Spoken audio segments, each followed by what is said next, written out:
नमस्कार। यदि सीबीएसई में कोई स्टूडेंट ऐसा है जिसका प्रीवियस एग्ज़ाम में जो प्रैक्टिकल है वो रह गया और उसने अब प्राइवेट कैंडिडेट के रूप में अप्लाई कर रखा है, तो उसका प्रैक्टिकल एग्ज़ाम कैसे कंडक्ट होगा? उसके लिए सीबीएसई का सर्कुलर है 16 फरवरी 2026 का। इसकी गाइडलाइन क्या कहती हैं कि इसमें कौन कौन से कैंडिडेट प्राइवेट कैंडिडेट के रूप में क्लास 12th में प्रैक्टिकल एग्ज़ाम के लिए एप्लीकेबल होंगे।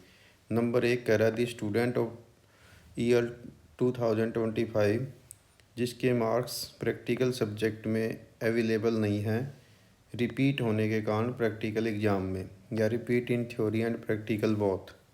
ठीक है, तो ये हो गया। दूसरा, वे स्टूडेंट जो 2024 में अपीयर हुए थे लेकिन वो प्रैक्टिकल में रिपीट रह गए, या रिपीट थ्योरी में और प्रैक्टिकल दोनों ही हिस्से में वो रिपीट हो गए। इसी प्रकार से कोई ऐसा स्टूडेंट है जो 2023 और उससे पहले का है और उसने फुल सब्जेक्ट को प्राइवेट कैंडिडेट के रूप में अप्लाई किया है, तो ऐसे स्टूडेंट के लिए जो है प्राइवेट कैंडिडेट के रूप में प्रैक्टिकल एग्ज़ाम सीबीएसई कंडक्ट कराता है। ठीक है, तो इसमें कह रहा no project assessment and internal assessment will be conducted in the repeat of the subject not having practical component. तो ये एक अलग गाइडलाइन होगी उन सब्जेक्ट के लिए। आगे कह रहा थी marks of the project assessment या internal assessment will be computed pro rata on the basic of marks obtain in the theory. तो ऐसे कैंडिडेट के लिए जिसमें इंटरनल नंबर होंगे या वो, तो उसकी थ्योरी के आधार पर ही वो सेल्फ कैलकुलेट कर लेंगे। अब कह रहा है कि क्या क्या एक्शन इसमें किए जाने हैं प्राइवेट कैंडिडेट के प्रैक्टिकल के लिए। नंबर 1, जो डेट है इम्पोर्टेंट डेट 23 फरवरी से लेके आमतौर पर ये 17 मार्च के बीच में कंडक्ट होते हैं। किसी वर्ष ये 16 मार्च भी हो सकते हैं। वेन्यू कहाँ होगा, यानी प्राइवेट कैंडिडेट अप्लाई करता है प्रैक्टिकल के लिए तो कहाँ उसका प्रैक्टिकल होगा? तो उसका प्रैक्टिकल होगा जहाँ पर उसका एग्जामिनेशन सेंटर होगा, उसी में जहाँ उसके थ्योरी के पेपर हो रहे हैं उसी सेंटर पे उसका पेपर होगा। अब कहता है कि appointment of the external examiner. External examiner कौन होगा? तो वो डिसाइड किया जाएगा रीजनल ऑफिस के द्वारा। ठीक है, तो जो क्लास 12th में internal examiner shell be appointed by the centre superintendent. जो वहाँ का सेंटर सुप्रिटेंडेंट, आमतौर पे जो सेंटर सुप्रिटेंडेंट होते हैं वो उसी स्कूल के प्रिंसिपल होते हैं। ठीक है, सीबीएसई में तो वो डिसाइड करेंगे, वो अपने स्कूल से टीचर को इंटरनल एग्जामिनर के रूप में लगाएंगे। एक्सटर्नल एग्जामिनर को रीजनल ऑफिस लगाएगा, सीबीएसई रीजनल ऑफिस। इसी प्रकार से कह रहे यदि किसी केस में टीचर अवेलेबल नहीं है तो एग्जामिनेशन सेंटर अपने internal in case teacher are not available in the examination centre in any subject for appointment as the internal examiner teacher from nearby school shall be appointed. तो किसी दूसरे school से external examiner की duty लगाई जाती है। Answer book for the practical. अब बात आती है कि जो यदि किसी प्रैक्टिकल में रिटन सीट भी है जिसमें लिखा जाना होता है, जैसे मान लो ज्योग्राफी सब्जेक्ट है, इसमें रिटन सीट होती हैं, तो इसमें क्या होगा? तो सीबीएसई कहता है प्रैक्टिकल जो आंसर बुक हैं वो रीजनल ऑफिस सप्लाई करता है रेगुलर स्टूडेंट के लिए। तो जितनी यूज हो जाती हैं वो तो हम यूज करते ही हैं, तो उसके बाद जो बची हुई सीटें होती हैं हालांकि वो रीजनल ऑफिस को वापस लौटानी होती हैं, लेकिन इस सर्कुलर के अनुसार सभी स्कूल ये सावधानी रखते हैं कि उसको कम से कम जून जुलाई तक होल्ड पे रखो, क्योंकि इसमें ये प्रैक्टिकल एग्ज़ाम कंडक्ट कराने होते हैं। तो उसमें कहता है कि जो आपको पहले से और भेजी गई थी उन्हीं में आप ये प्रैक्टिकल एग्ज़ाम कंडक्ट करा लेंगे। अब बात आती है कि नंबर कैसे अपलोड होंगे। तो प्रैक्टिकल एग्जामिनेशन सेंटर पे होगा, तो प्राइवेट कैंडिडेट के रूप में वो कैंडिडेट अब आएगा, जो एक्सटर्नल एग्जामिनर होगा वो उसका प्रैक्टिकल कंडक्ट कर लेगा सेम डे, और जो इंटरनल एग्जामिनर है जो उसी स्कूल का टीचर होता है, दोनों मिलके इस प्रैक्टिकल को कंडक्ट करेंगे। और जैसे हम रेगुलर जो स्टूडेंट के नंबर अपलोड करते हैं तो वे इस पे अपलोड हो जाएंगे। कैसे?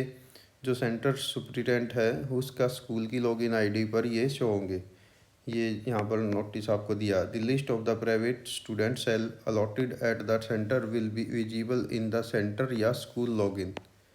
या तो जो सेंटर का लॉगिन आईडी है उस पर, या जो स्कूल का अपना CBSE लॉगिन आईडी होता है उस पर प्रैक्टिकल जो जब हम उसको लॉगिन करेंगे तो वहाँ पर ये शो होंगे और वहाँ पर हम इन अंकों को अपलोड कर देंगे। एक्शन बाय द स्टूडेंट, तो जो जिस स्टूडेंट का प्रैक्टिकल एग्ज़ाम होना है तो वो क्या करेगा, कांटेक्ट करेगा एग्जामिनेशन सेंटर से। उसके साथ साथ वो क्या लाएगा, अपना प्रीवियस रिजल्ट या मार्कशीट और admit card of the current examination. ये 3 चीज़ें उसको लेके आनी होंगी, ठीक है।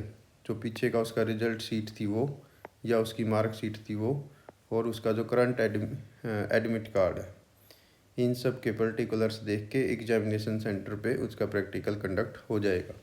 अब आती बात की action by the examination centre. ये जो एग्जामिनेशन सेंटर है, जिसका सेंटर सुपरिटेंडेंट जो है एग्जामिनेशन का हेड होता है, वो एक लिस्ट प्रिपेयर करेंगे स्टूडेंट की कि किस सब्जेक्ट में प्रैक्टिकल कंडक्ट किया गया है, कौन सी क्लास थी, कौन सा सब्जेक्ट था। इसी प्रकार से centre superintendent of the examination centre shall contact the regional office. Advance में ही अपॉइंटमेंट के लिए रीजनल ऑफिस से वो संपर्क करते हैं और कह रहा है कि किसी भी under no circumstance the centre superintendent of the examination centre shall appoint external examiner at their own. खुद पे नहीं लगा सकते, RO को रिक्वेस्ट भेजनी है, RO जो है वो अपॉइंट करते हैं। डेट और टाइम क्या होगा प्रैक्टिकल का, वो फिक्स करनी है। अवेलेबिलिटी ऑफ द एग्जामिनर, इसके अलावा कैंडिडेट वो अवेलेबल हैं और डेट शीट के अनुसार देख के कि उसका कोई एग्ज़ाम ना हो, लेकिन तारीख कितनी रहेंगी, तारीख जो डेट थी एग्जामिन की वो आप ध्यान रखेंगे कि वो इसके बीच में ही होंगी, 23 फरवरी से 16 या 17 मार्च के बीच में।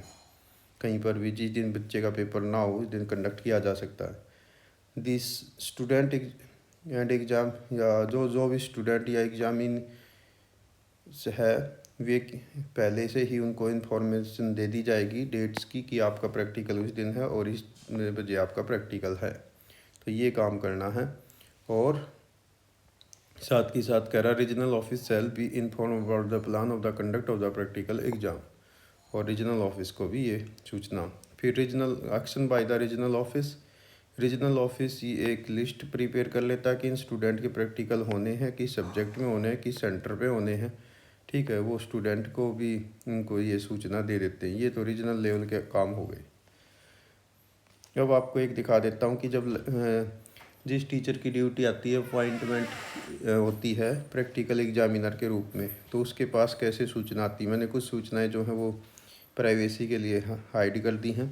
तो देखिए यहाँ लेटर होगा रीजनल ऑफिस का, ये डेट हो जाएगी, यहाँ पर जो एग्जामिनर है उसका नाम, यहाँ पर उसकी ID, यहाँ उसका स्कूल, साथ में मोबाइल नंबर होगा, ठीक है। ये लेटर हो गया, ये दे दिया कि भाई 16 फरवरी के जो सर्कुलर है उसमें आप सारी गाइडलाइन पढ़ लेंगे जो मैंने ऊपर आपको दिखा दी है।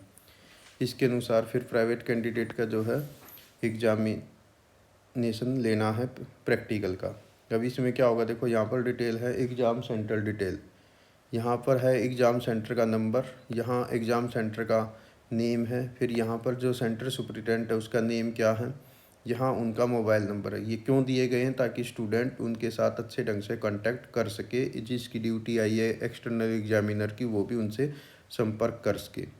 फिर यहाँ पर क्या होगा, यहाँ पर कैंडिडेट का नेम है, रोल नंबर है, यहाँ पर कैंडिडेट का यहाँ पर रोल नंबर होता है, यहाँ पर उसका ईयर लिख के आता है। जैसे ये इस केस में 2026 है, यहाँ 25-24 हो सकता है।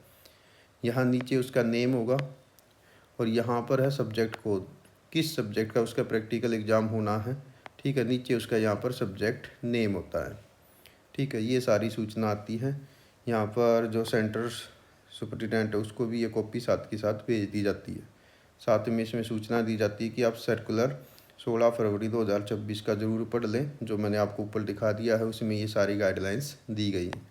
तो इस प्रकार से प्रैक्टिकल एग्ज़ाम कंडक्ट करना है प्राइवेट स्टूडेंट का CBSE में। Thank you, have a nice day.